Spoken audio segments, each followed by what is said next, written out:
Hi, my name is Sylvia and I'm an instructional designer who would like to welcome you on the video on how to transform presentations into becoming suitable and effective online activities that you can use anytime and any place learning on the go.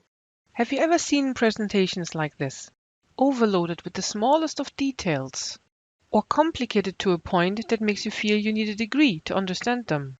Using too much color with no clear focus on what's important. A lack of contrast between text and background means anyone who has a visual impediment will find the text difficult to read.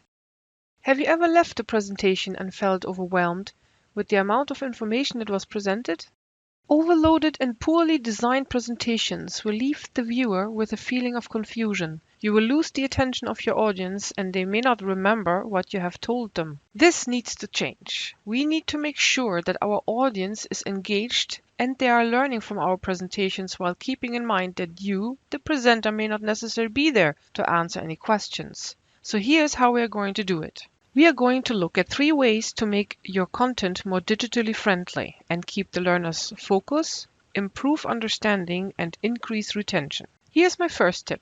It's called weeding, which means remove all the unnecessary content that is not useful or could be distracting. Think about weeds in your garden. They can choke the flowers we want to grow. If there's too much information on your presentation, your most important points may be hidden from your learners. Think about what content is most important and then weed out anything that does not need to be there. You may argue that everything is important. That might be true. But look at it from the learner's point of view. Is it necessary right now to know every detail? You can always put the extra information into a separate appendix document to hand out for further reading. The same way you take weeds out of your garden, you should take unnecessary extras out of your presentation. For example, there is no need to have the company logo on each slide, decorative images, background music, or too many different animations, and so on. All the information that is important, but too much for one slide, well, spread them out. Which brings me to my second tip, which is called segmentation. Do you know the old joke, how do you eat an elephant? The answer is one piece at a time, and it's the same with your content. Breaking down the information into smaller, more manageable chunks will help your learner to retain the information you are providing. Segmentation is a powerful technique. Your learner will have more control over the content and will be able to revise individual parts as they wish.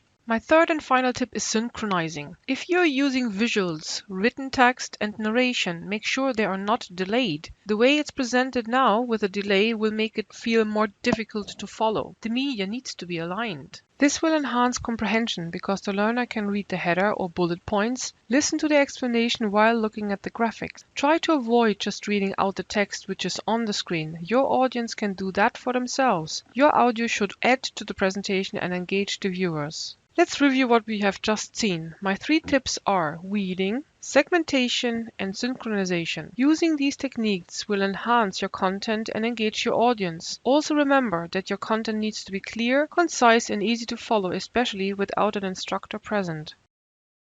I hope you enjoyed watching this video. See you soon for the next one, where we will be looking at how to enhance the slides in terms of layout and composition, not only to make it easy on the eye, but also on the head. I hope you have a nice day. See you soon and tschüss.